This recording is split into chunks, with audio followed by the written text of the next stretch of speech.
as we move up the coast, there's, it'll be a week or two between villages, and we'll see a lot of, natives, Inuit, and then as well as we'll probably see maybe some polar bears. Polar bears usually hang around where there's ice, and we're expecting that we'll only get some ice maybe at the northern end of our trip. However, we're prepared. We've got that. What's it called? Polar bear fence that you set up with like fishing line. And if they walk close to your tent, it shoots a blank 12 gauge cartridge to wake you up and hopefully scare the bear. So we'll be setting that up. What is this again? Explain this to me. Sarah, have you ever heard of this? No, this is a new one for me. Wait a minute. So it's a polar bear fence. Exactly. So explain this to me like I'm a 5-year-old, because I don't know what you're talking about. It's like a Walking Dead barrier. So you're camping in polar bear terrain. You go night-night. Polar bears don't go night-night. They walk to your tent. They trip a wire that you've set up, and it shoots a really loud bang off. So the idea is when you go to bed at night, there's a fence around your tent that if anything were to come and walk towards your tent, it would alert you before it got there. It's a early warning system for dangerous animals. I would never sleep. I would never sleep in Alaska in that situation. Well, the chances are ultra slim where we are. She's doing the northern coast of Alaska, and that's going to be, I think, where she's really going to want that to be set up. But it's also a precaution that, we can take and we will. If you set it off yourself, all it is a loud bang. There's no danger. Yeah. Broadcasting from the Woodpeckers studio in the great state of New Hampshire, welcome to the Sounds Like a Search and Rescue podcast, where we discuss all things related to hiking and search and rescue in the White Mountains of New Hampshire. Here are your hosts, Mike and Stomp. So Stomp, we're on episode 16 here. Yeah. We're getting old. We got a good one. We got a good one tonight, too. We're getting our driver's license. Oh, I hear some beer snapping there. Sorry, guys. Crack it open, Jeff. This is the beautiful sound of beer. So Stomp, I want to start the show off. You need to make a retraction. Oh, really? Why is that? You do. So I got some feedback. You know how I don't like feedback? I told everyone, don't give me any feedback. Well, I got some feedback. Okay. We got listener questions a couple of episodes ago. I don't know when it was. I think it was maybe episode 12 or 13. And you said something on the show. As a matter of fact, I caught this when I was re-listening before we released the show. And I even said to myself, I was like, I got to give Stomp a heads up that he may want to take that out. Okay. But we were talking about stealth campsites. Oh, yeah. Yeah. Do you remember you recommended like Nash. So you recommended something else, but then at the end you threw in this sort of like comment that like, oh, if you go up to Nash Stream Forest, you can even camp above tree line, right? Sure. Yeah, you pissed off the audience. Oh, really? Yeah, because you can't, and I don't even know why I didn't call you out on this. Like, you can't camp above tree line in Nash Stream Forest. So I don't know what you were thinking. But I did. You did. I broke the rules. Well, I'm prone to break the rules occasionally, you know. Well, you better edit this part out. But I just wanted to, so we need to make a retraction so that the Cohos trail group doesn't run us out of the good people of Cohos. Okay. Yeah, but I think everyone's fine. A good friend had pointed out they were just like, hey, just a reminder that you actually cannot camp above tree line on the Nash Stream Forest, and that you have to stick to the dedicated shelter. So I think there's two shelters on the Cohos Trail, right, and by that area. So this is your chance to give a retraction, Stomp. Okay, sure. I will take that to heart and apply it. Great, all right. And I understand that. I mean, there's some fragile vegetation up there and stuff like that, but I'm always cautious.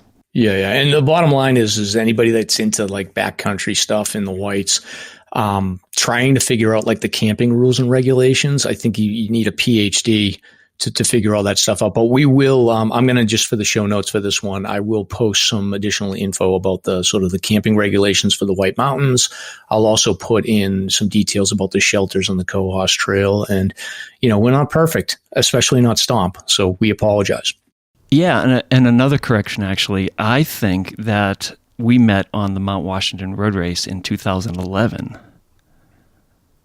I'm hearing that from good sources that was the year that we met. So we'll have to confirm that or not. Yeah. So you thought 2008. All right. So it's whatever year it was too long ago. So no kidding, right? Anyway. All right. So enough of this nonsense. Stomp apologizes and thank you for the feedback. So sorry. Yeah. So we got a couple of guests with us tonight here. So we've got Sarah and Jeff here, and we're going to get them to introduce themselves in a minute. But I just want to stomp. This show we're going to do a deep dive, and I remember this was a couple of weeks ago, probably about 4 or 5 weeks ago. We're going to do a rescue that happened on Tuckerman, and I remember the reason why this rescue sticks in my head is that I was sitting down to eat in my in-laws' house in Western Maine. Yeah. And my brother-in-law was sitting there, and we heard a helicopter come over, like a big helicopter. And I thought I was dreaming, and I saw a Coast Guard helicopter flying over our little pond in Brownfield, Maine. And I was like, that can't be good.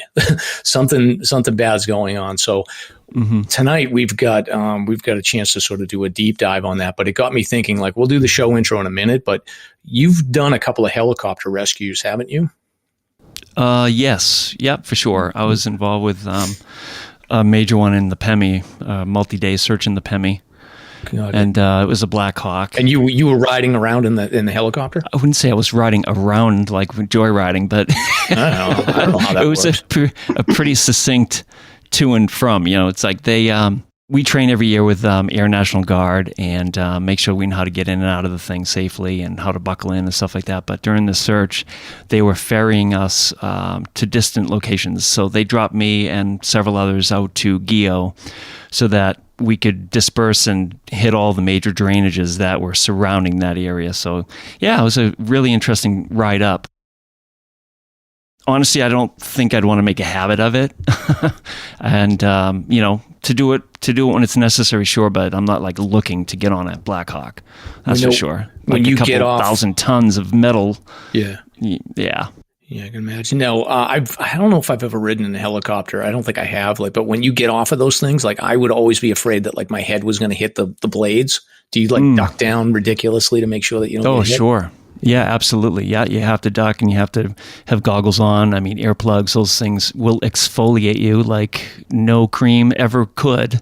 Yeah. So, yeah, it's really a cool experience. But it saves a lot of time when you have somebody that's lost out there in the forest, especially the Pemi. They get everybody out there quick where they're needed, and we can get to business. Nice. Well, that's good. So maybe we'll do a deep dive in some other episode about your helicopter situation. But tonight, we're joined by our friends Sarah and Jeff to talk about a recent rescue that occurred on Mount Washington. As I said earlier, this event required a helicopter rescue. It happened during the tail end of ski season on Tuckerman. And it involved a serious injury. So we're happy to have Sarah here to give us a firsthand account of how a fun day on the mountain turned into an unplanned rescue of a stranger. So Sarah and her friends were credited with jumping into action to help stabilize a seriously injured gentleman and get him to a spot where he could be extracted from the mountain. So joining Sarah is our good friend Jeff, who is a high mountaineer ski adventurer, a prolific hiker, a sea kayaker, and an all-around interesting dude who's going to share some additional cool stories with us about his adventures. And I'm also going to get into a rescue that he was involved with. So I'm Mike. And I'm Stomp. Let's get started. All right. So I think before we get into introductions here, we got to do beer talk. So you drinking anything, Stomp? Yeah. My folks are still here, living with us for a little while, helping them out. So I'm having a Mama Margarita. Say that 3 times fast. Mama Rita. All right. So you're getting a margarita made by Mama. All right. Mama Rita. I think this is the 4th episode in a row that you've had a margarita. So. I know. Hey, it's warm weather, although it's like 49 degrees up here right now. Cool. How about you? Another IPA? Yeah, I have an IPA from Loophole Brewing Company, and it's called, so it's going to talk about some high mountains. So this is called a Moving Through Kashmir New England IPA. It's pretty good. It's pretty Kashmir good. is as in the Middle Eastern location. The country, yeah. Is Kashmir? It's not in the Middle East. It's in. I'm not sure. I thought Is it was. it? Yeah. I don't know. Sarah, do you know where Kashmir is? No, I don't think it's the Middle East. It might be more towards like Kazakhstan or something. I think there are big mountains in Kashmir. Yeah. But I'm not sure. Does anybody have one of those really high-tech digital devices that everybody has anywhere that we could look Google? it up quick? Like Google that's right in front of me that I can. Oh, good. So anyway, but it's good. It's definitely a good IPA, so I recommend it. I never heard of this brewing company, Loophole Brewing out of Norwood, Mass. So, Sarah, are you drinking anything tonight? Or are you? I am. So I'm drinking a Harpoon Camp Wannamango. Oh, nice. That's cool. I had to go with the classic summer beer. Nice. Yeah. Very good. And then Jeff, what are you drinking tonight? I heard you crack something open earlier. Yep, I'm Stoneface Brewing IPA, just your standard IPA that they make. It's a little high test though, 7.2%, so it should be good. Ooh, that's a good one. Very good. Yeah, I think I've had a Stoneface before, so I'll ask you if you guys can just send me the details. I'll put those in the show notes so we can link them. Sure. Mm-hmm. Yeah. I saw your story up on Insta about your IPA there, how to keep your beer cold. I thought that was pretty cool. But you forgot a phase. I did. The last phase, the fourth phase, where you take the beer out, you open it, and you pour it on the ground because it's an IPA. Oh yeah. Well, for the audience's sake, I did a post on our Facebook group about using a 3-liter water bladder to keep our beer cold. So you can go on the group. I'll post the link in the show notes so people can see. But I was pretty impressed with myself. Great idea. Yes. Oh yeah. All right. So Stomp, I guess the next thing on the agenda here is recent hikes. I've got a couple I have to cover here. So do you have anything you want to start with? Yeah, well, yeah, I finally made it up to Greenleaf Hut, thank God, and I did it without poles, and I feel like I really took a corner on this hike. I pat myself on the shoulder. I sort of crushed it, and I felt like I could get back on the litter and carry somebody. So I think I'm really moving ahead, full steam ahead now. I'm really pumped about it. That's great. I mean, that's short distance for me, but I mean, after a big surgery, it's just the biggest thing right now is cardio. So I think physically the joint's stable and I'm moving ahead. So big plans coming. That's good. Was that a qualifying hike for the? Yeah, it was. Yeah, it was beautiful. Yep, up Greenleaf Trail, and boy, big difference with the snow. There was a huge thing of monorail there, but it's all gone now. Nice. It's like all dry. Is the hut open? Is it fully open now with people staying there? I don't know if they were staying there. I believe they're hosting people, but yeah, I mean they limit people coming in and out unless you need, some emergency or some food. I mean, one of the caretakers came out and gave some of the members some beautiful brownies. It was delicious, and obviously you can get your water outside, but things are coming back to normal up there. How about you? I have gotten out. I think I talked about. I'm 2 hikes behind on the podcast here, so I'm working on my lists. So I did number 23 on the terrifying 25. So I went into the Ice Gulch. Have you ever done that? The Ice Gulch. It's in Randolph. I have not done it. I've heard a ton about it. Yeah, it's a weird hike. It's cool. It's just an interesting hike. It is it's in the Randolph Town Forest. It's like a 6 or 7 mile loop, and there's a mile or so section called the Ice Gulch, which is just this rock field, and the first quarter mile of it is hit by the sun, so it's just rock scrambling. But then you get to the back. What's the grade?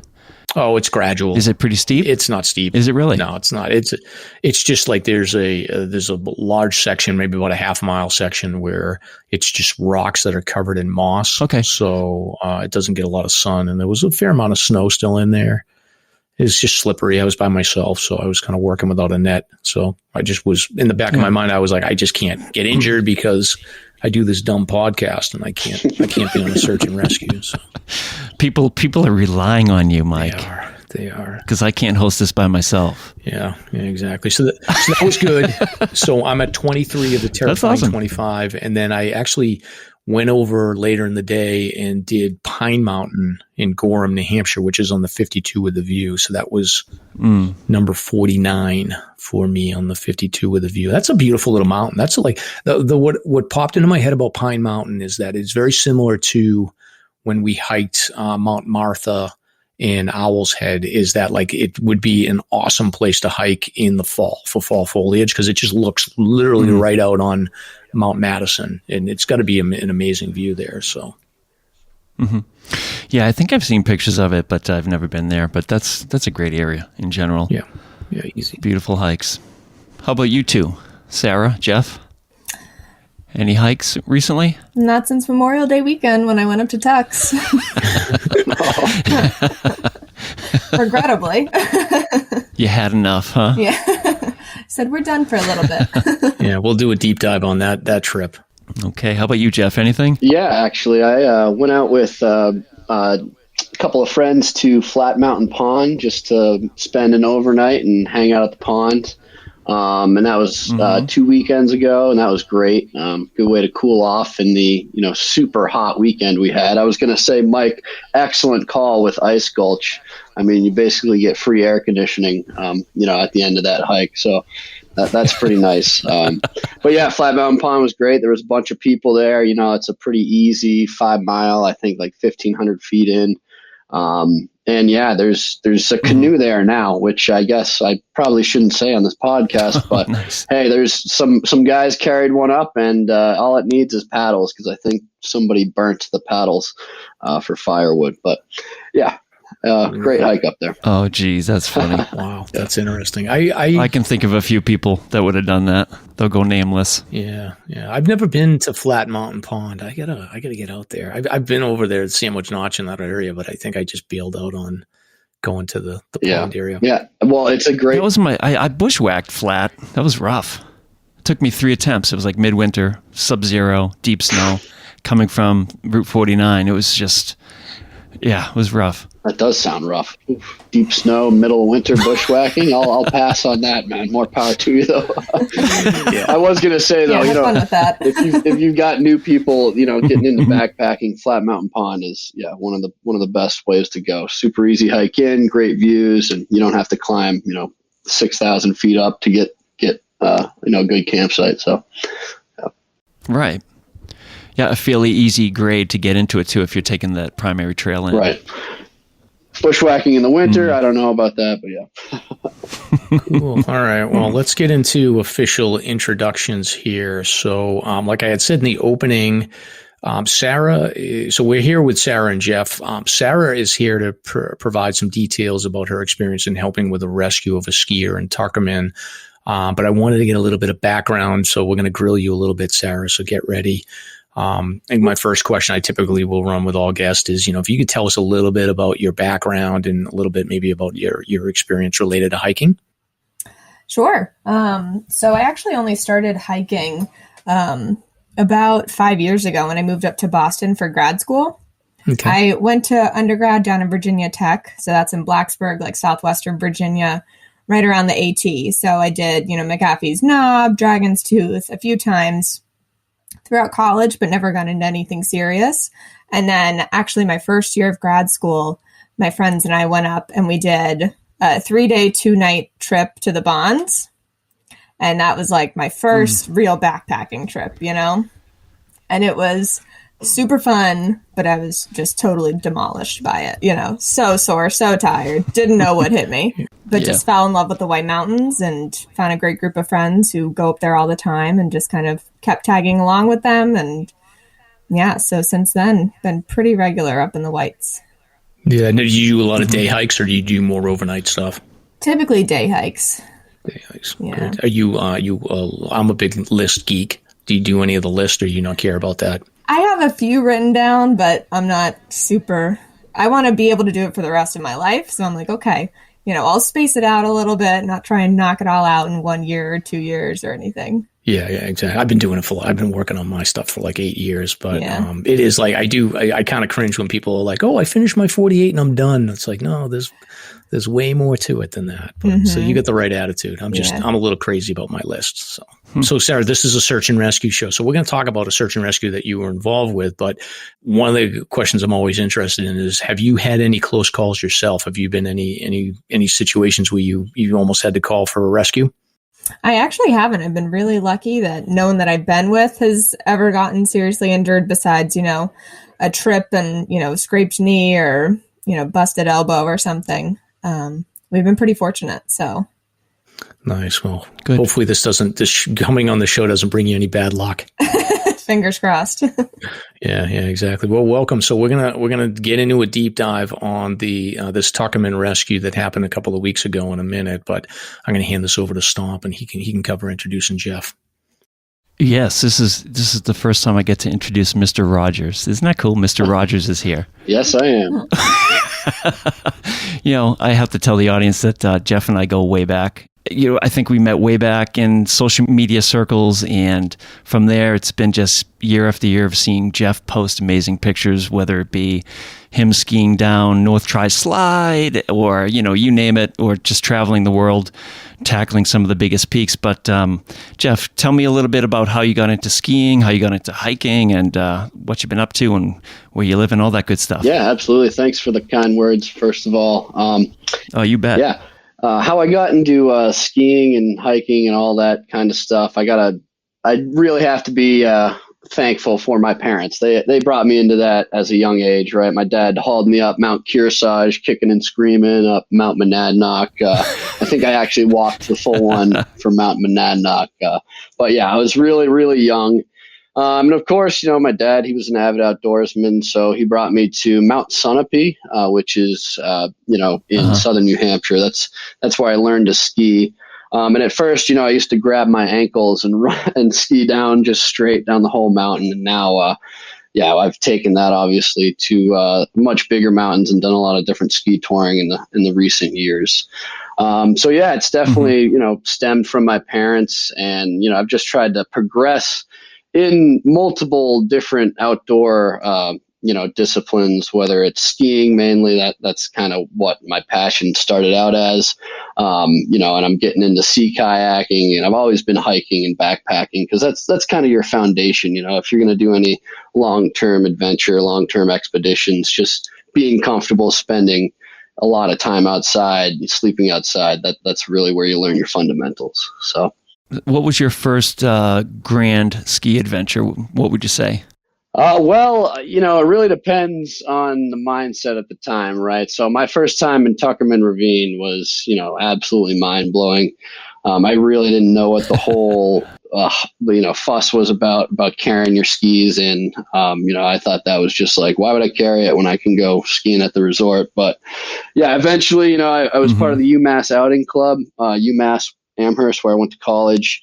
We had a good group of guys that, were open to go ski Tuckerman Ravine with me. And, we hiked in resort gear, a bunch of stuff we didn't need. It was a beautiful spring day. I was carrying a parka for like negative 20 degrees. So anyway, you learn a lot. Yeah. And that was one of the most, definitely one of the biggest life-changing days in terms of skiing. But if I'm going to give the crown jewel, I will say Denali when I was 21 was definitely the big trip that kind of conquered them all and set me on my path there. That's fantastic. Have you had any close calls or any search and rescue related events or anything you look back on and say, phew? Personally, I haven't been, devastatingly injured myself. I've gotten, a burn in the backcountry or like broke my finger, but nothing that was really a showstopper that required a search and rescue. And as far as participating in them, I think we'll get to that a little bit later in the show. So yeah. I got to tell you, just to go back to your expertise. I mean, some of these local mountains, in my opinion, it's like I almost get the impression that Jeff thinks they're like going to the local quarry or something, because there was one time he and I hiked up the Watcher up in Franconia. It was just like walking in the backyard for Jeff, and every 10, 15 minutes we just pop a beer and crack a beer open and sit down and chill for a while. And it's like, yeah, it's just your attitude about the mountains and just your expertise is so great and your confidence up there. So it's great to see you crushing it still. Yeah, that was a fun hike. I remember that was right after the triathlon, I think. So that's right. Yeah, decompression. Yeah. So Jeff, I think you had kind of alluded to this. So just to give the audience some background. So Jeff has been friends, Stomp and I and Jeff have been friends for a long time. And Jeff had said, hey, I'm friends with Sarah. She was involved in this rescue on Tuckerman. So we wanted to bring both of you on to talk a little bit about, obviously the Tuckerman rescue that we'll get to, but I had already, Jeff, had you on the list of people that I wanted to get in on the podcast. And specifically, one of the things I was interested in is that, I collect all of the media reported search and rescue events that happen in New Hampshire. And, a lot of times I'll hear different stories, sort of anecdotes about situations where rescues will happen that don't involve any sort of search and rescue teams. It'll be like a hiker like runs into another hiker and helps them out. And I've always sort of had this theory that like that happens like probably way more than we realize, is that like you'll be out there hiking and you'll run into somebody that gets in trouble and you'll help them out with water, or you'll help them out with like just sort of getting them out there, taking their pack or whatever. And my theory is that probably it's around equal number of sort of these hiker rescue situations as there are actual search and rescues that happen. And I remember like a couple of years ago, you told me a story that you and our other friend Alvaro, who we've talked about before, were involved in a nighttime rescue of a father and son. I think it was up in Maine. So I wanted to get you on here to talk a little bit about that story, because I thought it was like one of the crazier stories I've heard, in my time sort of paying attention to search and rescue. So, if I recall this, you were involved in helping this father and son out probably, it was a couple of years ago now, right? Yeah, 2016 actually. So yeah, 2016 years back for sure. Wow. So Yep. can you just sort of refresh my memory, because I can't remember all the details. I think that you and Alvaro were pursuing like the New England 67 list, and you were going up on like, what was it, like a Friday night or something, or midweek, where you were going to go hike somewhere? Yeah, exactly. So, first of all, thank you, Alvaro, for driving all the way to Mount Abraham in Maine. That is quite the tough drive on a Friday night after work. So, Yes. Just want to give credit where credit's due. But yeah, so Alvaro and I were, working on the New England 67. That's the 4,000 footers in New England. And we were getting close to the end. So we were really excited trying to bang out a bunch of mountains in Maine. And we started up, I think about like 5-6 o'clock after work, driving up, and we ended up getting to the trailhead, which is the Fire Wardens Trail up Mount Abraham. Super well trafficked, default trail for anybody who's going up Mount Abraham. Yep. So we're driving down the dirt road, we're banging into trees and stuff because the roads up there are pretty crappy. We get to the trailhead, we unload the car, we're getting our backpacks on, getting our final stuff going, getting ready to hike in, turn on the headlamps, and we start hiking in. And our plan was, it's 12:30 a.m. at this point. So we're just looking for the nearest water source to camp at. We're just going to make camp as soon as we find some water, just so we can refill in the morning and then get going when we can hike, during the daylight. As we're hiking in, Alvar and I are just talking about hiking or whatever. And we all of a sudden hear, "Are you looking for us?"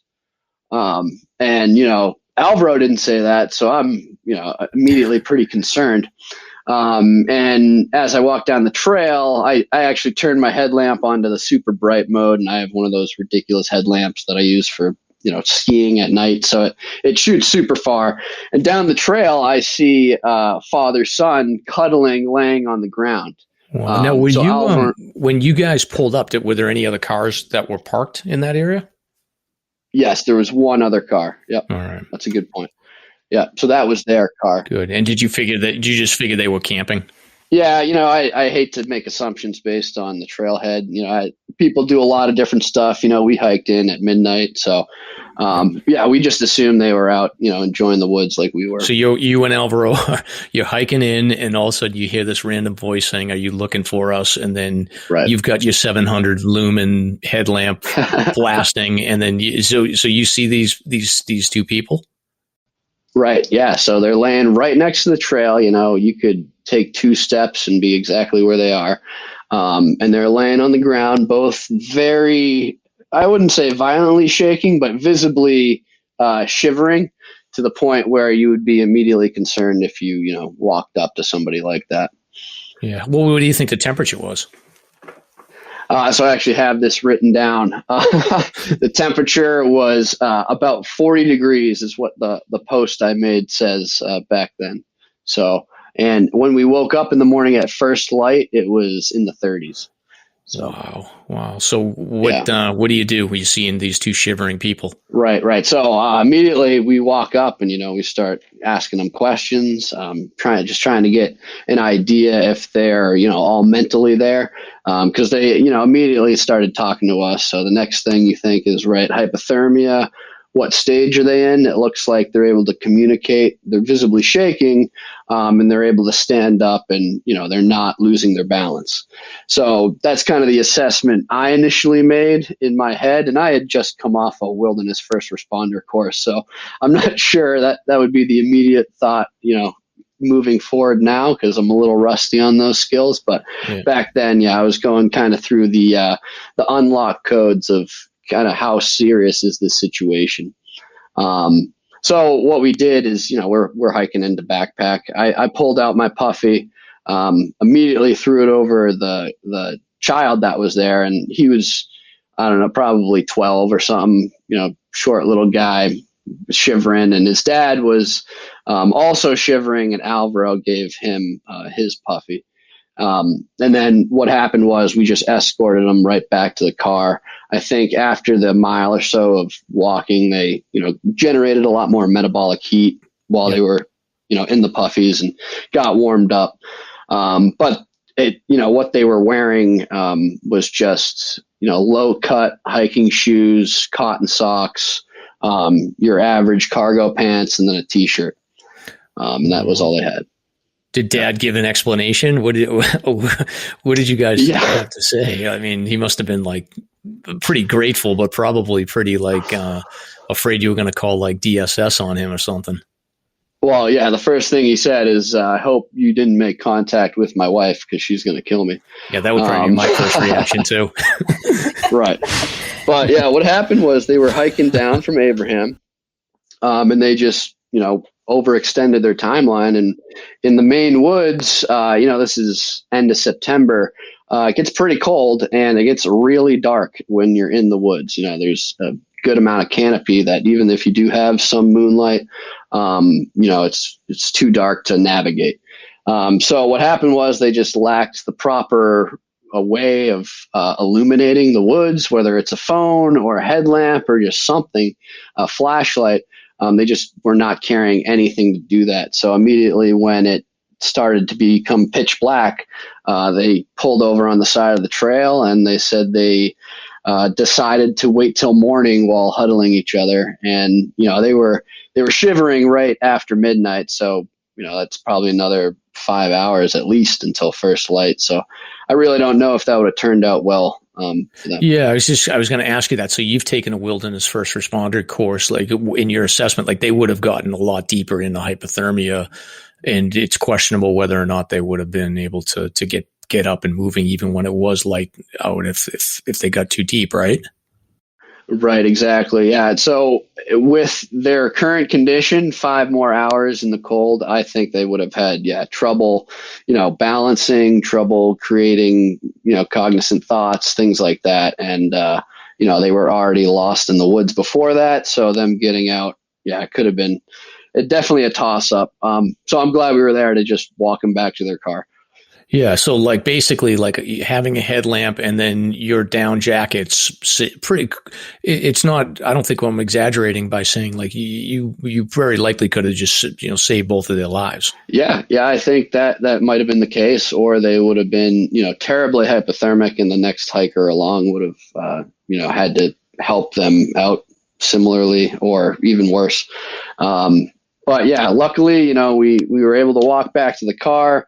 They got the heat blasting, and I just told the dad, like, look, if you're taking your son out here, you've got some more responsibility, right? So you want a headlamp, you want a coat, extra layer, a water bottle. He had a backpack, but the only thing in it was an empty, Poland Springs water bottle and some empty sandwich bags. So, wow. I wonder, if the 5 or 6 people listening to this dumb podcast, maybe someday like the person that you saved would actually like reach out to you or something, because that's a crazy story. Did you didn't like think to get their license plate number or exchange information or anything? They just wanted to get the heck out of there? Yeah, frankly, I think Alvaro and I were a little, it was probably like 1:30 or 2 a.m. at this point. We just wanted to get in the tent and go to sleep, So we helped them out and then just focused on getting right back to that water source and going to bed. Oh, so you actually, then you hiked back up a mile to get back to the water source and set up camp? Right. Yeah. Because you don't want to be camping like directly at the trailhead. That was my question. This probably isn't a legal campsite either, but it's better than camping right where the trail. I won't tell anybody. Yeah, right. Yeah. Yeah, exactly. Wow. So I always like that story when I remember when you had posted that and when we talked about it, I think we talked about it when we were hiking one time. That story to me has always stuck in my head because, like I said in the beginning of this, like I have this theory that there's a fair amount of rescues that go on. Matter of fact, there was a guy that posted something on one of the 4,000 footer sites where he was doing like a Zealand Bonds traverse, and he came upon somebody that had no water, was sort of dehydrated and delirious, and had to basically give up their hike in order to make sure that this person got out safely. And I think that stuff happens way more than people realize. And it's one of the reasons why I carry a splint with me. I carry an extra headlamp. And the lesson that I get from this is like 9 times out of 10, like anybody that's listening to this podcast is probably going to be proactive enough to have the safety gear that they need. What you're doing by carrying that stuff is probably more likely having it available to help somebody else that just doesn't have that knowledge. So I don't know, Jeff, if you have any other takeaways from this story. Well, no, I just want to say I completely agree that I think a lot of search and rescue scenarios are prevented by prepared hikers, right? I mean, I'm not the only one who's found somebody in need and brought them out of the woods. So I think, yeah, you're totally right where that's underestimated. I think a lot of stuff goes without being reported. And, back in a couple years ago, a lot of this stuff wasn't even like posted on Facebook. So people weren't aware that, if one of their friends got involved with a situation like this, they, may not have known. So yeah, I definitely think the takeaway here is just, carry insulation and light. It is just an unbelievably helpful thing any season, whether it's for you or somebody else. Yeah, exactly. So if anybody's listened to this and they've ever heard someone tell a story in secret saying that, hey, one time I took my son hiking and we almost got killed because of hypothermia, but these 2 random guys came along, put us in touch with those people. We'll do a Dr. Phil show with them and Jeff. Yeah. Who gets to be Dr. Phil? I don't know. We'll figure that out. Stomp probably. But that is a cool story. So I would definitely wanted to cover that. And it's an interesting one. And it's, we hear everything about the media reported stories, but we rarely hear anything about these random rescues. So nice work, you and Alvaro. But I did want to transition now and, Stomp, I think you can take point on this with, we want to move into the story of the rescue that happened a few weeks ago on Tuckerman Ravine. We have Sarah here, who was one of the first on the scene involved in it. So, Stomp, why don't you take over this segment? I've been talking too much. I just want to give a brief overview of Tuckerman Ravine because, we have listeners pretty much all over the world now. We're a budding podcast, but we have listeners in Germany, the UK, India, South Africa, you name it. It's pretty impressive. There's one listener in Poland. So whoever you are, hello, my friend in Poland. For those that may not be... I actually yes, sir. know who that one listener in Poland is. It's a coworker of mine, so I'll make sure that she knows that you said thank you. Is she physically in Poland? So I'll let her know that you said thank you. Oh my God, that's fantastic. Sorry. How about the one person in India? It's a coworker of mine too. So I've got it covered. Oh, you're shattering my dreams. Oh man. Okay, but hey, there's plenty in the UK.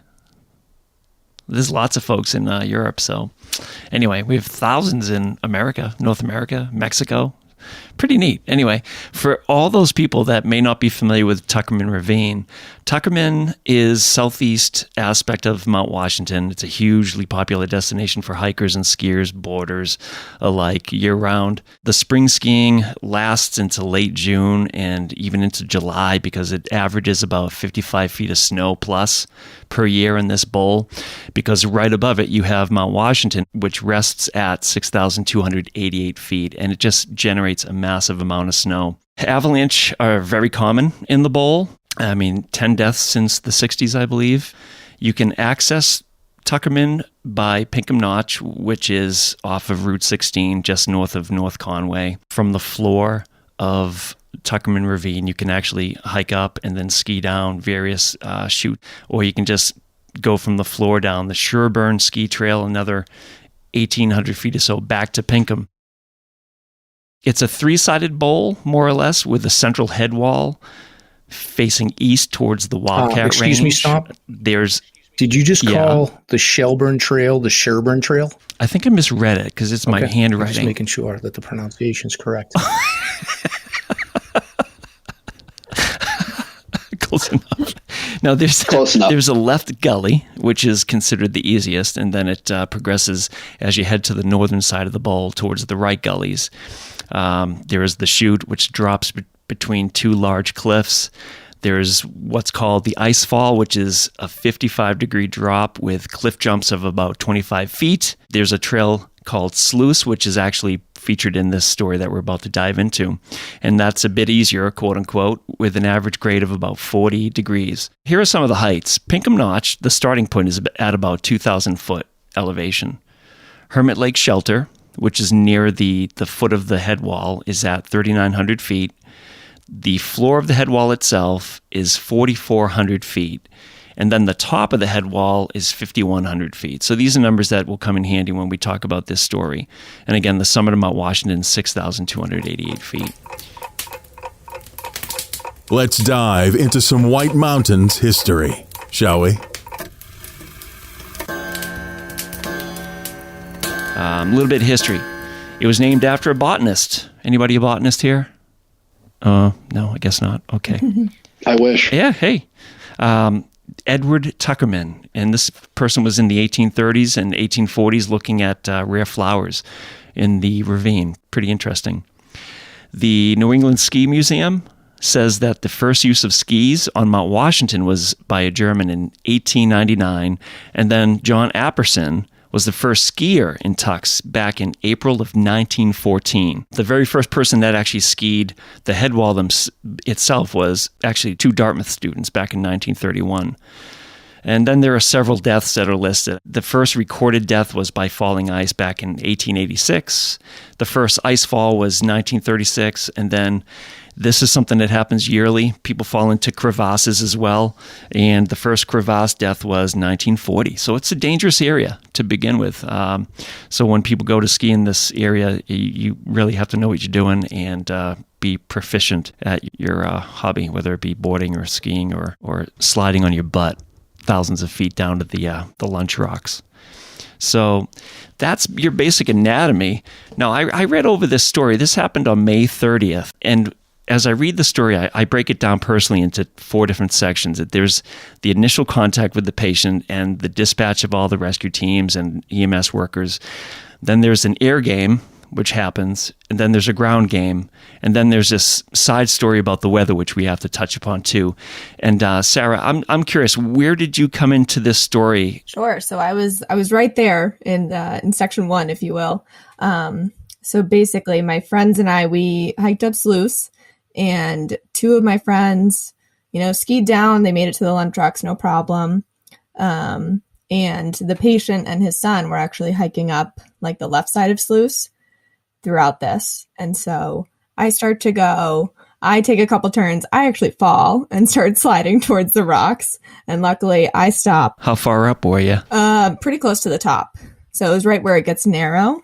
Yeah. And then where it goes, it gets a little bit wider towards like the base and everything. And so luckily I stopped right at the rocks and my ski came off, but I was unharmed. And I pick up my ski and I look down and make like a silly little face and pump my fists up in the air because I knew my friends were watching down the lunch rocks.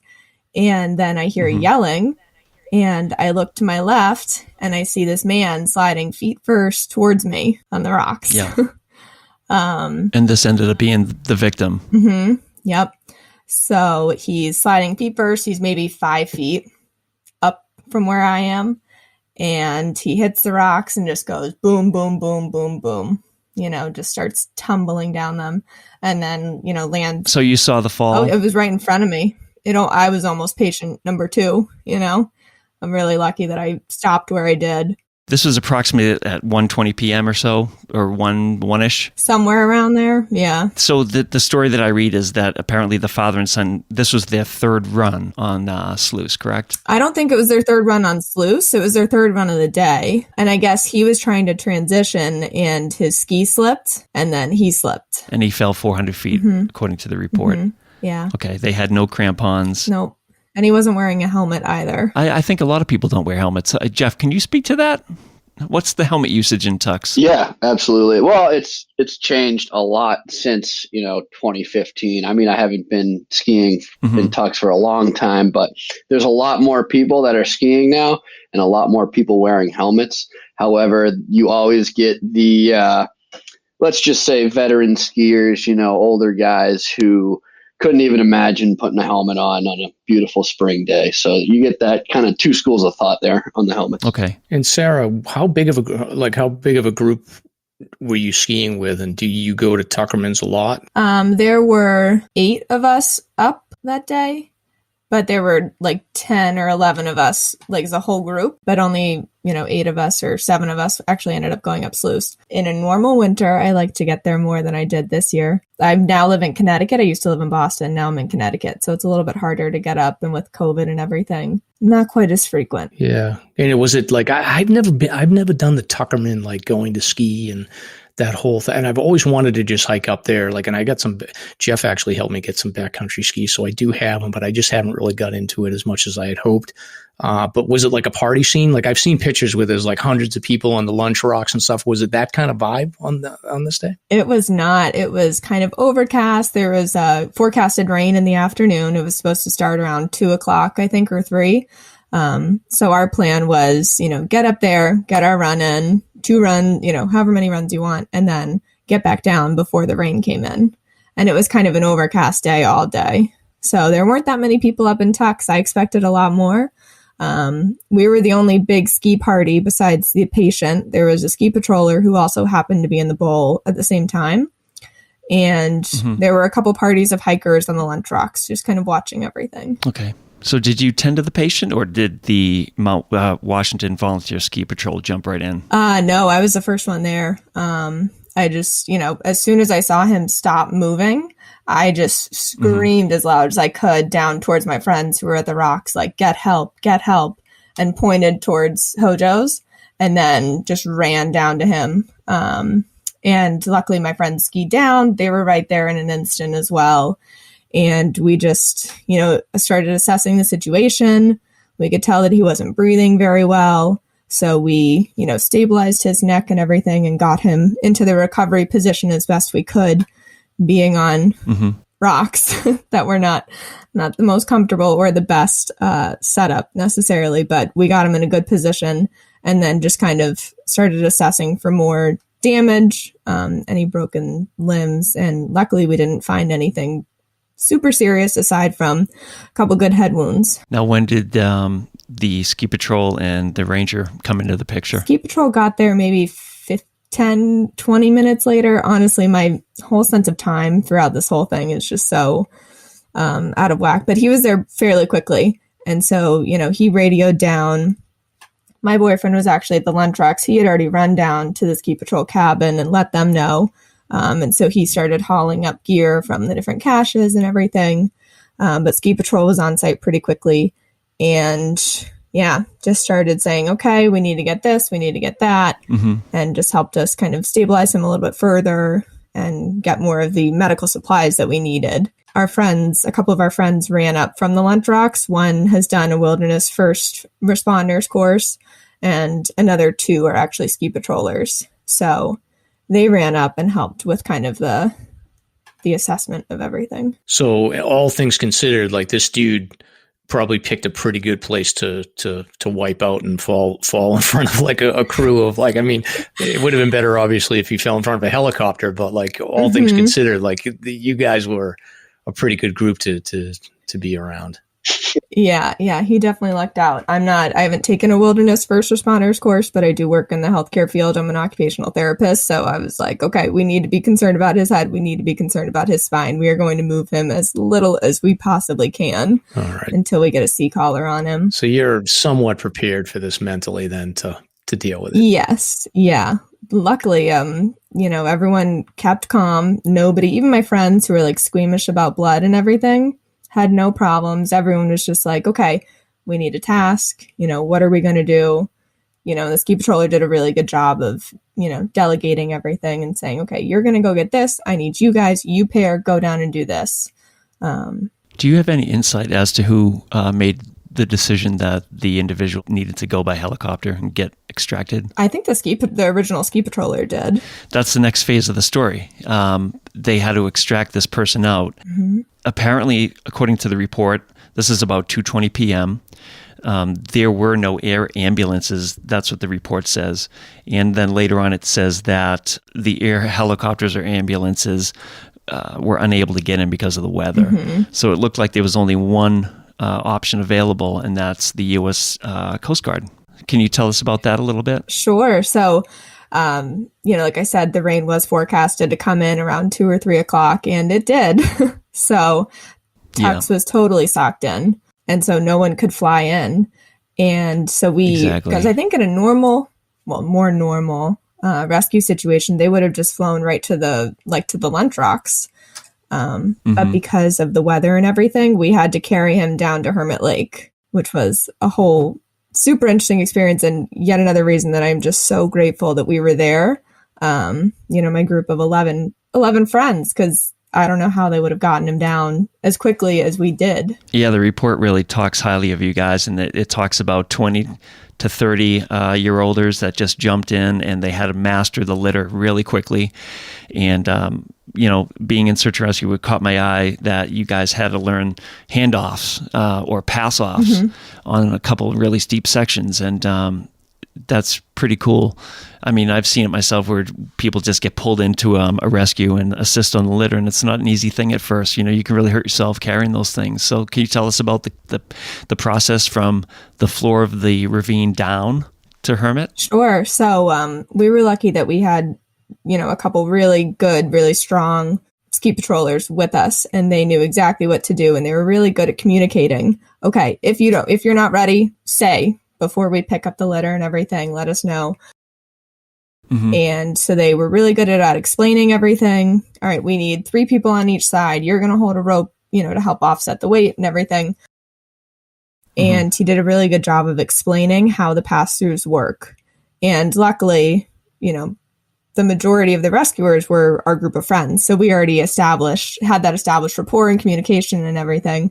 So it actually ended up flowing really easily. Yeah, and there were sufficient numbers to offset the need for a belay, because typically they would tie a belay just for safety, just in case the litter would slide or somebody would fall and the patient would get injured. So exactly. Yeah, I think every time we went to change, after you work, or you walk a certain amount of yards, or a really tricky, narrow, classic New England trail, we would stop and switch out. And I think we had enough numbers to switch out almost entirely every single time. Good. Now, what happened when you guys finally got down to the hut or the shelter?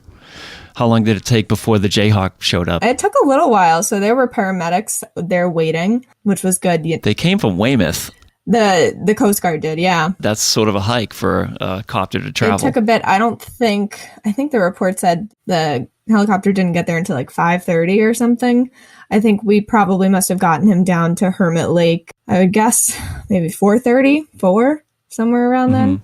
And, then it was, we passed him off to the paramedics. We went into the ski patrol cabin, kind of took off our wet layers, started to dry off, got food and water into us because, none of us had really eaten or had a chance to do that since it all started.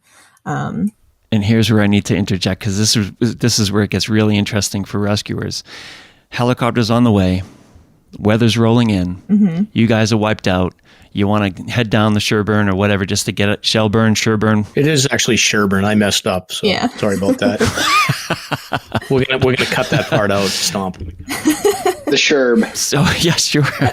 So So instead of you guys splitting, you hung out because I'm guessing maybe somebody whispered in your ear that, hey, this helicopter may not be able to make it in here, so we may need you still. So that would have changed it from just, an extraction to having to carry this person out. Mm-hmm. And that's why I gave the numbers of the elevation, because it's really interesting.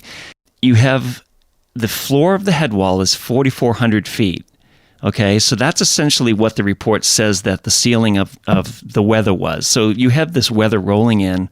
It's overcast. It's white out from 4,400 feet up.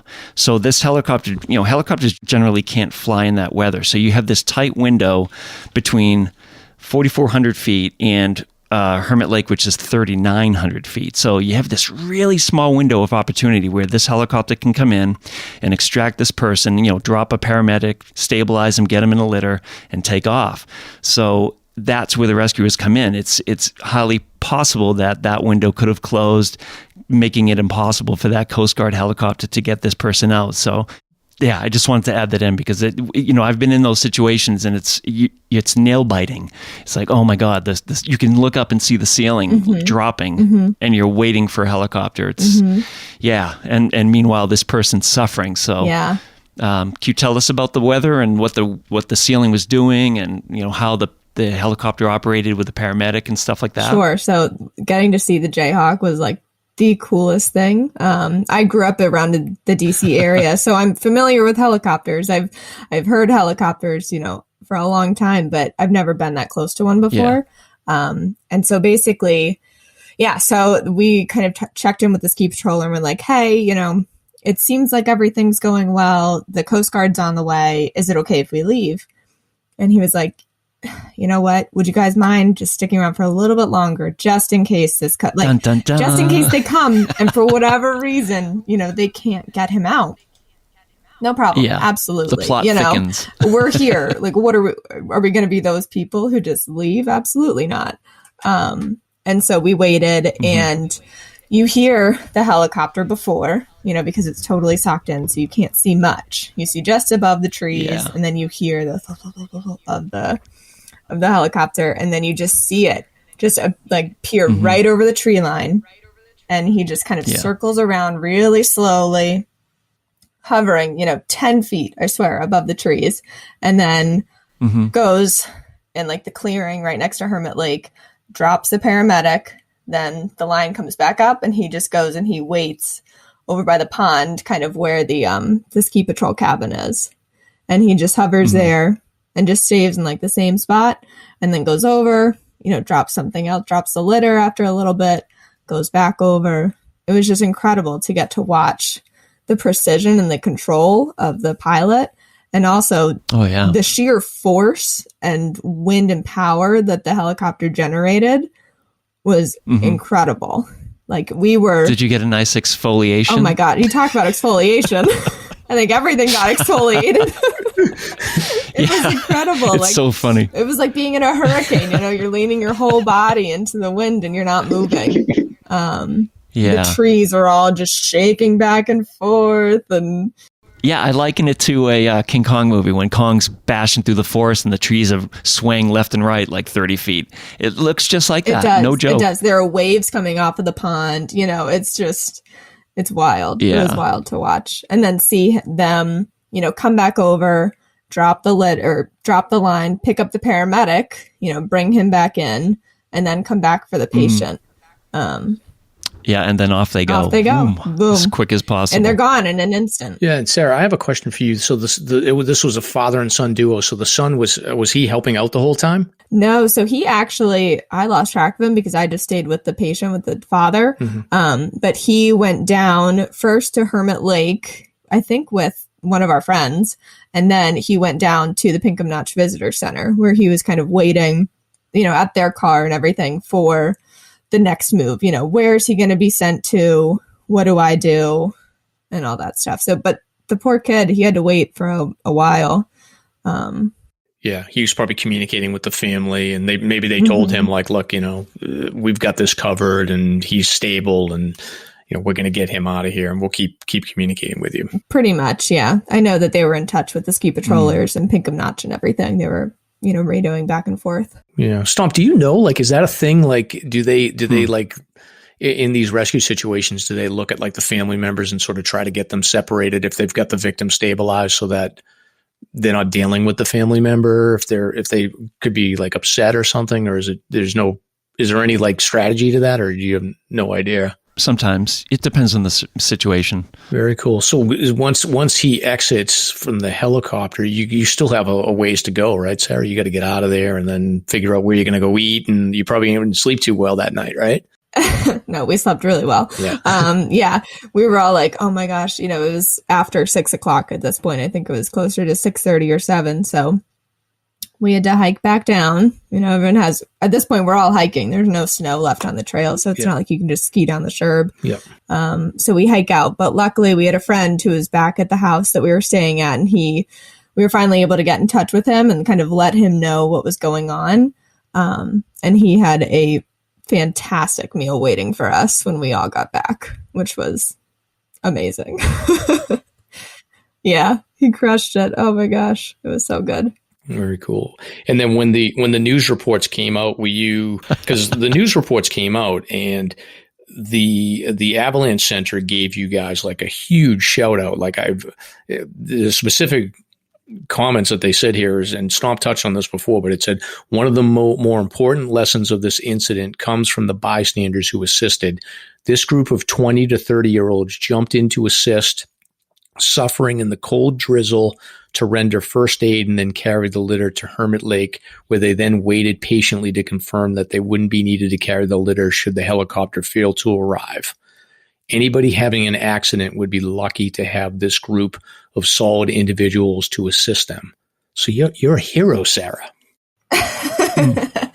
Yeah, no question. All of you. I mean, we just did, I think, what anybody would do when you're right there. You can't leave somebody like that, But I definitely, after seeing all my friends in this kind of a situation, we do a lot of more dangerous things together. We go on pretty crazy mountain biking adventures and ski touring adventures, and I would trust them even more so with my life now than I did before. And we're all, working on signing up for a wilderness first responders course, because this just sparked the conversation of, oh my gosh, like I didn't know what to do in this situation, or we didn't have the appropriate supplies. And that was one of my biggest takeaways, was you need to be prepared, not just for your own emergency, but for somebody else. Yeah. Yeah. Exactly. That's kind of the theme tonight, right? It seems to be coming up quite a bit. Now, so you've done backcountry skiing, you do mountain biking. What do you think it is about like sort of these more adrenaline focused activities that appeal to you? I just love going along with my friends and getting to see cool things. That's what I'm in it for. I'm not a huge adrenaline junkie. I'm the one in the back who just takes it slow the whole time. Yeah. So you just hooked up with a bunch of crazy friends and they drag you along. Exactly. But I love it. It's so much fun. And everyone's just, they're all great and good friends, good group. Will you change your activities now based upon this or at all, or modify your risk level?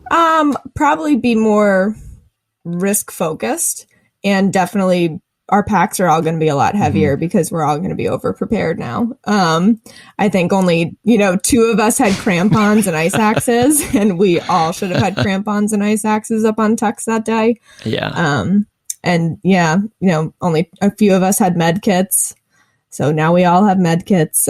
So I think our bags just got a little bit heavier, but I don't think we're going to stop doing what we're doing because we love it. Yeah. Congratulations. And thanks for coming in to share it with us. I'm always kind of curious to know. I don't know much about what goes on in Tuckerman in that sort of ski season. So it's good to hear like a deep dive on a story like this.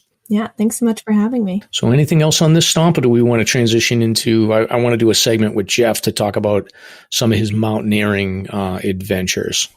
No, let's move on. I do just a quick little note. If you read the report, it says that U.S. Forest Service Rangers briefed the U.S. Coast Guard for over an hour to get ready for this before they even, I believe, before they even launched from Weymouth. So that's pretty interesting because that's the first I've seen the U.S. Coast Guard come up into the Whites. I've only been doing this for several years now, but still, it's sort of rare occurrence. So maybe not necessarily their terrain. Let's put it that way. I would agree. I don't know. I'm just curious myself. I'm going to do some digging and find out for the audience.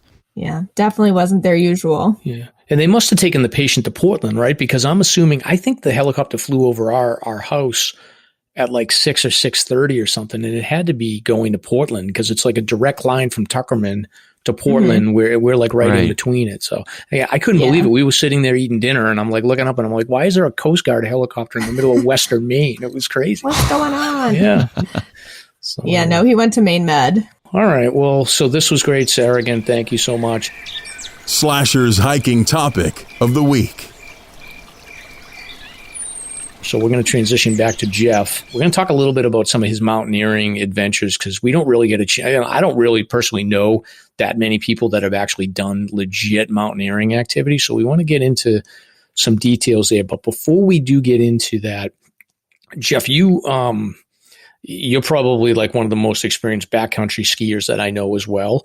So one of the things I had in my notes here, and Sarah, you can hop in on this if you have any thoughts, is I did want to go back to the avalanche that occurred on the Ravine back in I think it was like January or February this year. There was a very experienced backcountry skier that unfortunately, he had an accident where he got, caught in an avalanche and unfortunately did not survive that event. And I've been over on that side a couple of times on Mount Washington. So the Ravine is on the opposite side of where Tuckerman Ravine is.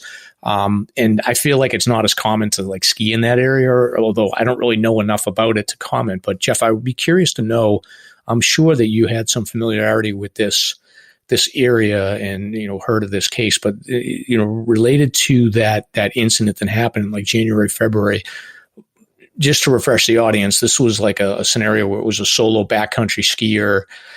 It was sort of a 50-50 sort of avalanche risk type of day where it could have been okay, but it ended up being bad. But I don't know, Jeff, do you have any comments on that? Or do you have any recollection on that event? Yeah. I did read about the fatality in ammo. Yeah, I think it was midwinter. So of course, anytime you're going backcountry skiing, midwinter is always more risky since the snowpack hasn't become stable, right? So if you're skiing in the spring in Tuckerman Ravine, usually the snowpack has consolidated to the point where it won't slide. You can head up with confidence that none of that will happen, which I think is something that, needs to be known with, the newer backcountry skiers. Usually people aren't skiing a ton of avalanche terrain midwinter, especially if you go out west. It's really, really dangerous. And a lot of the backcountry skiing happens in the spring. Not to say that this, individual was making a bad decision. I've skied midwinter in the Whites a lot, but the risks are much higher due to snowpack variations with snowfall, right? So in the spring, when it's all consolidated, there's no new snow. It's much safer. And with this particular case, this guy could have skied with, a whole team of people with shovels, but he was buried. I believe it was like a stomp. Do you remember the specifics? Was it like 30 feet or something? I know you read a lot of the rescues. I want to say 20. Like at least 14 to 20. Yeah. Something incredibly deep, which, just to dig down into that amount of snow takes, I would assume, hours, even with a real good team. So I think what happened was, ammo is a bit of a terrain trap, and I don't think the avalanche was very large, but his ending point and the snow that came behind him buried him to an extent where it's just, incredibly deep, and it would have been very hard for him to be saved, regardless if he was solo or not. Do you feel like you've ever done any sort of solo backcountry skiing where you've sort of crossed into that heavy risk area, or do you kind of stay away from it and you stay in groups and don't like to accept that kind of risk? Right. I'm very fortunate. I've got a dedicated set of buddies who are pretty experienced. Namely, one of my buddies, Alex. I mostly backcountry ski with him. I do a lot of the big expeditions with him.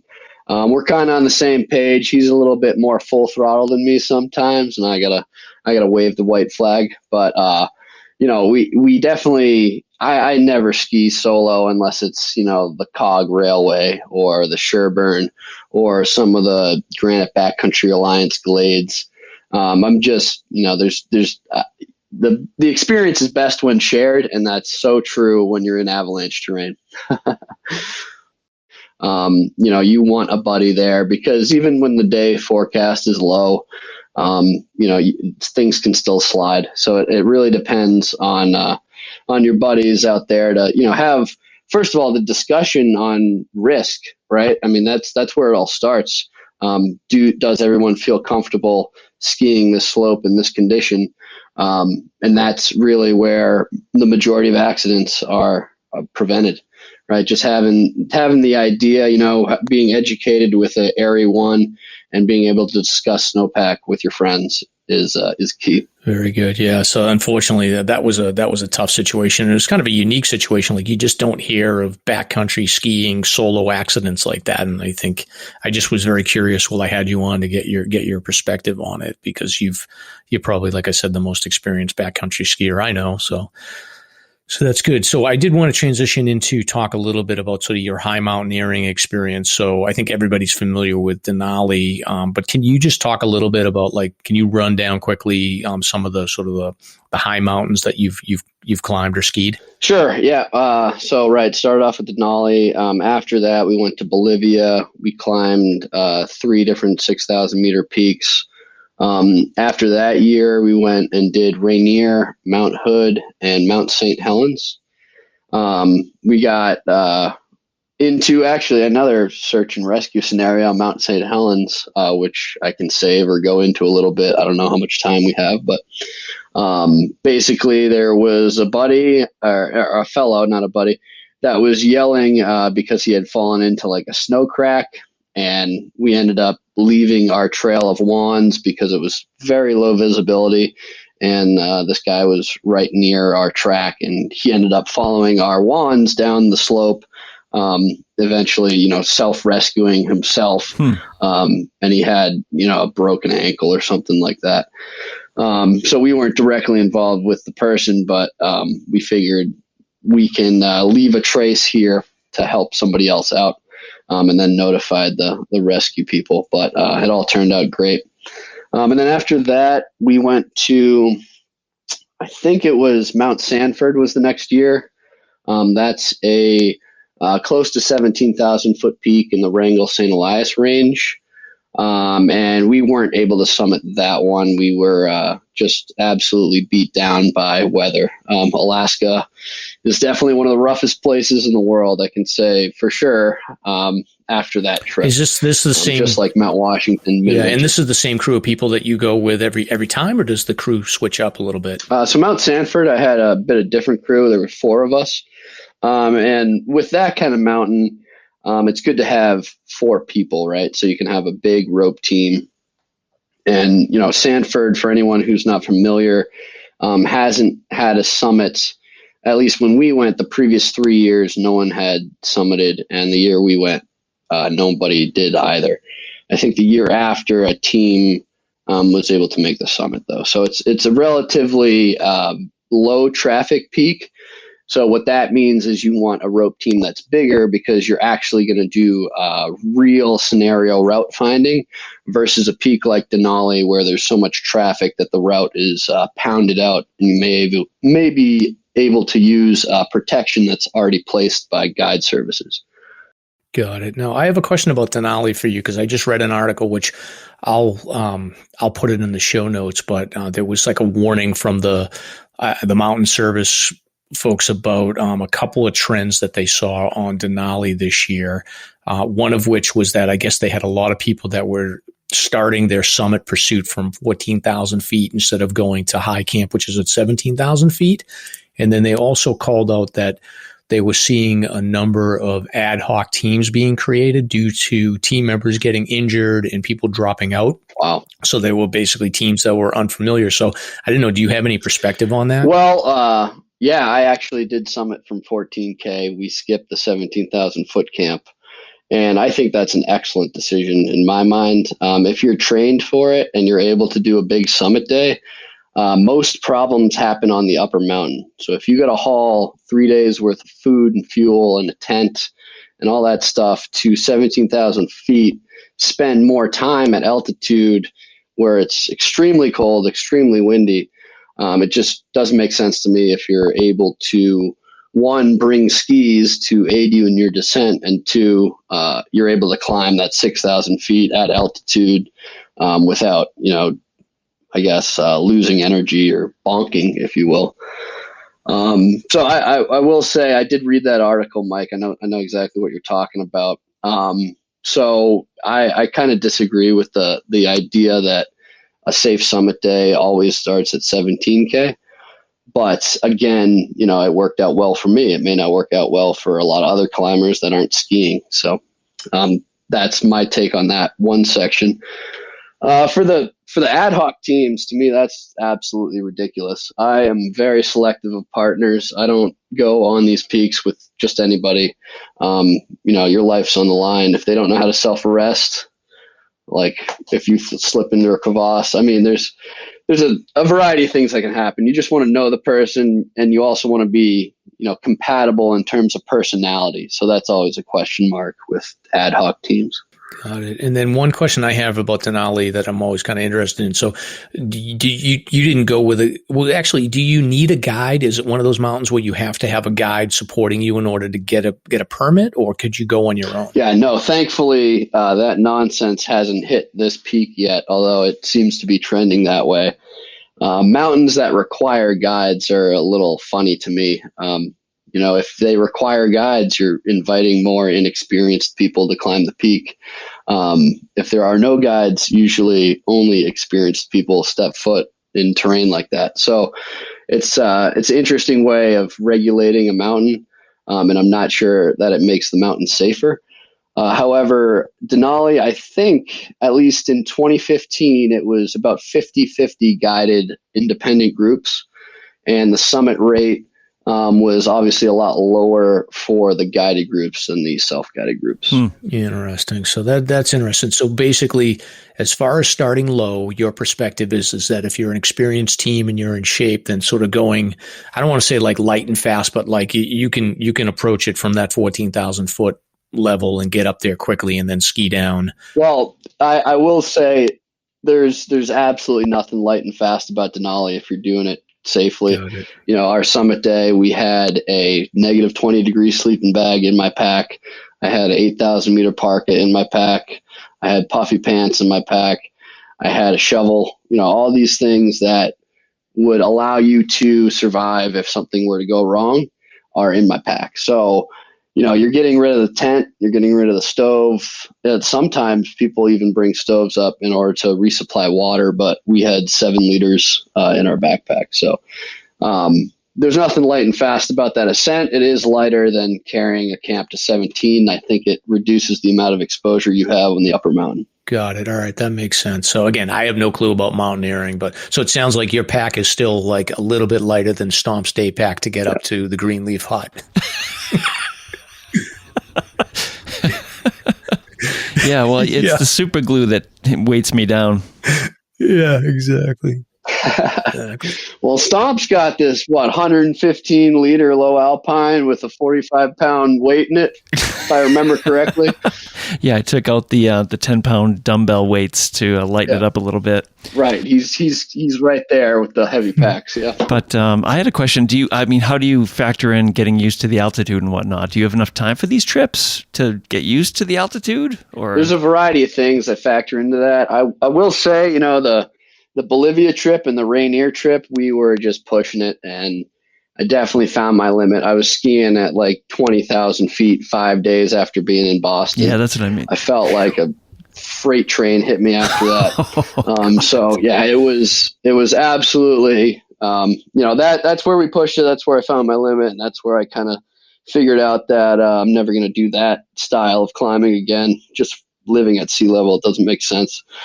But on Denali, was it gassing out, or was it sickness, or what exactly was your limit? The limit was you can take a couple turns on your skis, and then you got to breathe for just as long as you skied. So it turns the exciting downhill into a labor-intensive game of making decisions based on where you are skiing, how steep it is, things like that.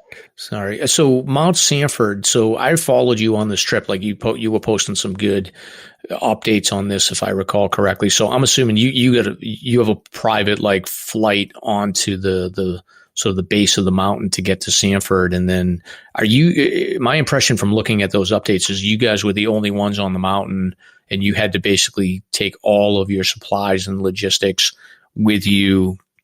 And that was it, right? Is that a fair assessment? Like it was just 4 or 5 of you in a sort of a deserted area of Alaska, right? Absolutely, yeah. Regarding, bringing everything that you need, regardless of how populated the peak is, you still want to have that kind of mindset, right? So on Denali, you land, you've got everything you need. Maybe you use a guide services picket or something like that. Maybe you trade food. But the mindset is the same if you're on Denali or in Sanford. You want to pack for everything you need for the next 3 weeks in that environment. So yeah, for us, we landed. We flew in from Chistochina in a absolute dirt bike of a plane. I forget the model, which I'm usually good with aerospace stuff, but now I'm forgetting it. It was a 2-seat bush plane, Piper Cub, I think is the name of it. And we flew in, ourselves to start, and then we had 2 flights for gear, just because the plane isn't able to carry a human plus, 100 and whatever pounds of gear in at the same time. So that kind of gives you a little bit of perspective of how much you need and how small the plane is. It's the side of the plane. If you had a knife, you could just poke right through it, type of deal. So. What's the pilot like? I just picture this like crusty Alaskan guy with a giant beard. That's like, you're on your own. If I can't get back, you got to save yourself. Not quite. He was pretty high speed, actually. He does a lot of flying, so they like whipping around in their Piper Cubs, and they're not old crusty Alaskans. I mean, having a plane up there is almost like having a car, depending on how remote you are. So, and with Sanford, so you had a plan. What was it? How much time did you give yourself to get up top and ski down? Yeah, so 3 weeks was our game plan, and I was going to touch base on the acclimating, but Stomp had asked earlier on peaks like Denali or Sanford. There are these massive Alaskan giants, and you're going 12, 14,000 feet of vert in front of you when you land. So what you're doing is you're double carrying. You're going up with 20 days of stuff. You're burying it at your next camp, and then you have 3 or 4 days of stuff at the current camp, and then the next day you'll move your tent and all your camp gear up to where you buried your cache. So this aids in acclimating because you're climbing high, sleeping low, climbing up, sleeping where you buried your stuff, and repeating the process until 14,000 feet. And usually when you're at 14, at least on Denali, you can take a breath. For Sanford, we just experienced incredibly bad weather, and we're struggling to keep our tents from ripping apart for a while. So that kind of nicks the summit there. But the acclimating in Alaska is very friendly for anyone from sea level. Nice. Now, how far along how deep into Sanford, like how many days in did you sort of realize that like this was not going to be a summit situation and that you had to sort of change your goals for that one? Sure. Yeah. Well, so the team actually split into two. We had two buddies stay down low. They kind of had no faith for the summit, which, was the right decision because we just got destroyed up at altitude. But Cam and I, I decided, well, I'm going to give it one good college try, and we'll skin up and see if we can make anything out of it. Maybe we'll get good weather. So what happened was those guys kind of called it a few days earlier. Cam and I went up, spent I think 4 or 5 days trying to work the upper mountain, and ended up turning around as worse weather moved in.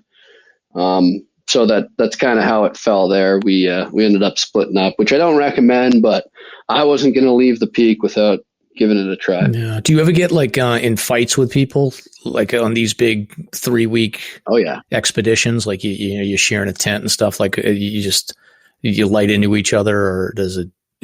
How do you handle like those conflicts? Yeah, there's definitely been some arguments in what's tent life, or who's doing the chores, or someone's relieving themselves way too close to your camp, or some crap like that. But it's the mindset, right? So you're out there, you're in rural Alaska. You gotta have a good mindset regardless, both in relation to the people you're with and in relation to whatever is happening outside, whether it's a storm or rain or you're sunburnt and it's another bluebird day, so it all depends on your mindset. So that's really what I'd say about that. Wow, that's crazy. You are a crazy adventurer. So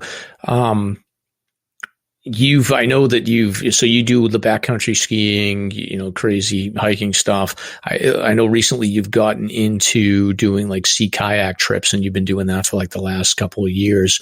You had posted that you're planning on doing like an extended trip back to Alaska to do sea kayaking. Yeah, this actually wasn't on the long-term game plan, but this opportunity arose where I really couldn't pass up. So Freya Hoffmeister is a incredibly successful sea kayaker. She circumnavigated Iceland, Australia, South America, and she's working on circumnavigating North America over 10 years. So these trips are absolutely massive, and I'm joining her for a small speck of a much bigger goal. And what we'll be doing is kayaking from Wales, Alaska to Barrow, Alaska, and I'll be joining her for 6 to 8 weeks.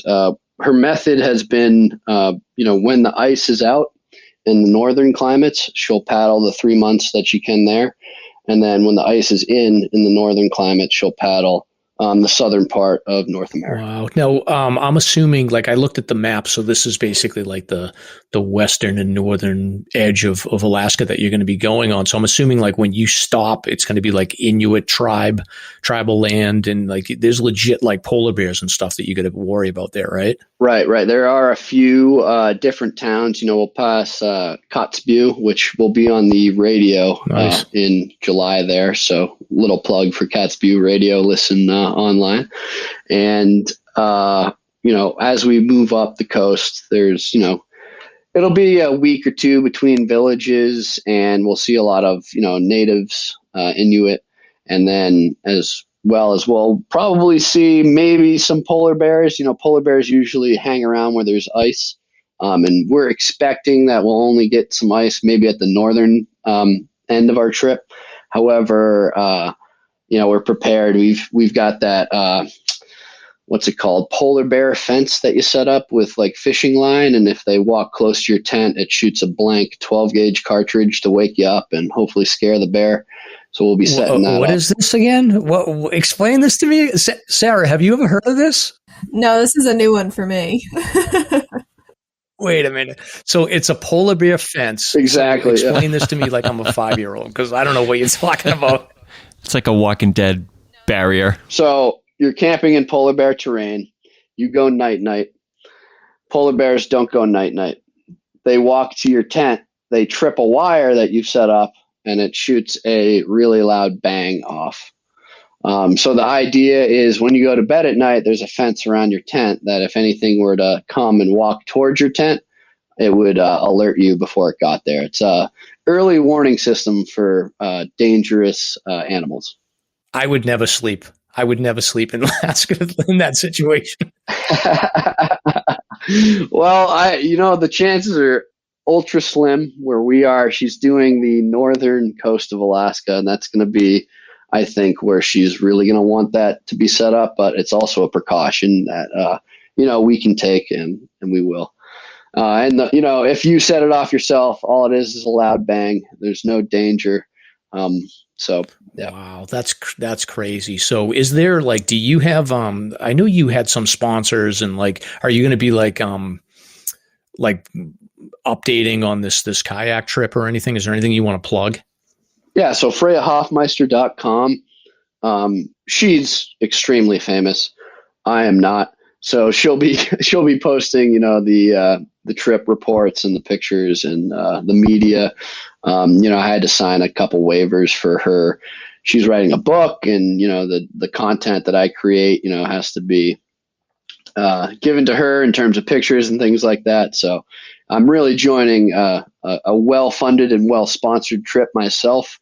And the boat is already in Wales, Alaska, which is the largest logistical problem in paddling in this area. Oh, so wait a minute. So you're in the kayak. So is there a boat that follows you guys around to help with logistics, or do you have to take everything yourself and resupply? By boat, I meant kayak. Okay. So yeah, it's just us two in two kayaks. All right. Yep. They're 18 feet, 10 inches, and they hold more than you could ever carry on your back and tow in a sled. Really? So it's very nice in that regard. These are very, they look like they're designed by NASA. They're carbon Kevlar slipstream boats, but they obviously hold a lot of gear in the dry hatches. Sarah's also been. And how many miles a day do you do? We'll be doing about 40 kilometers. And I was about to say, Sarah knows how much gear you can bring in a sea kayak. She's been on a couple of our paddles. It's a lot. It's incredible. You have the bougiest camping when you go sea kayaking. Really? So what do you think about this whole thing? Is he gonna get eaten by a polar bear? What if you have experience in this, I'd love to get your perspective. Well, I've never done anything like what Jeff is doing, but I think he's gonna have a blast. I think it's gonna be so cool. We just do little weekend trips off the coast of Maine. Okay. The most that we have to worry about is some bugs. Got it. But the coast of Maine's still pretty rugged. Yeah. Yeah, a lot bigger tides off the coast of Maine. It can get pretty big. Wow. So you both are legit heroes, and then you're both crazy adventurers. I need to up my game. Stomp, you're even worse than me. We need to, although you do the bushwhacking, I do nothing. I need to get out, and you guys need to take me on a sea kayaking adventure. That'd be fun. You've got a pair of backcountry skis, Mike. I do. So Tuckerman is on my list for next year, and then I have a kayak, but I have a Walmart kayak that I use in the pond in Maine. So. Yeah, it's not going to work on the ocean, man. No. Sorry. Wait a minute, Mike. You're committing to skiing tucks? I will. I was looking at the map. Yes. So what route would I do? He's committing right here. So I'm I'm a pretty good resort skier. So what Sarah, what would be my route on Tuckerman to start with to get my feet wet? Oh, I'm going to defer that one to Jeff. I don't know Tuckerman so well enough to answer that. All right. Where am I skiing, Jeff? Well, it's definitely going to be depending on what's got the best snowpack, but I mean, Left Gully is very approachable, and the best part about Tux, Mike, is you don't have to climb all the way up. You can start wherever you'd like.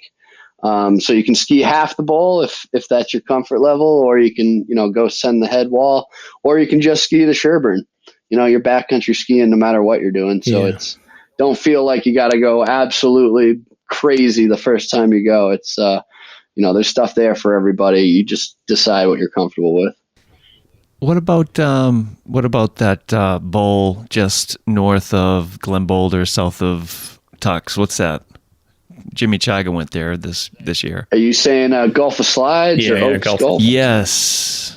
That seems to be a moderate. Absolutely. And there's, if you go all the way far past Gulf of Slides, there's this area we call the bakery because it's the real solar oven.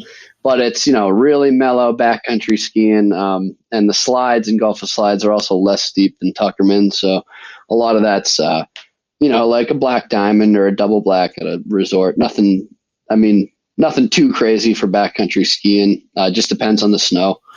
All right. Well, if you don't get eaten by a polar bear, I'll definitely get up there next year. Nice. My biggest fear about Tuckerman, though, is I see all these pictures and I just don't want to eat shit and have a bunch of people on the lunch rocks laugh at me as I'm falling down. That's part of it. That's part of it. That's your initiation. Right. That's part of the experience. All right. So there you go. That on video. Yeah. So, but no, this was great. And, so we covered a lot here. So we covered the rescue story, Jeff, that you talked about where, you guys were able to sort of step in and luckily save those people was huge.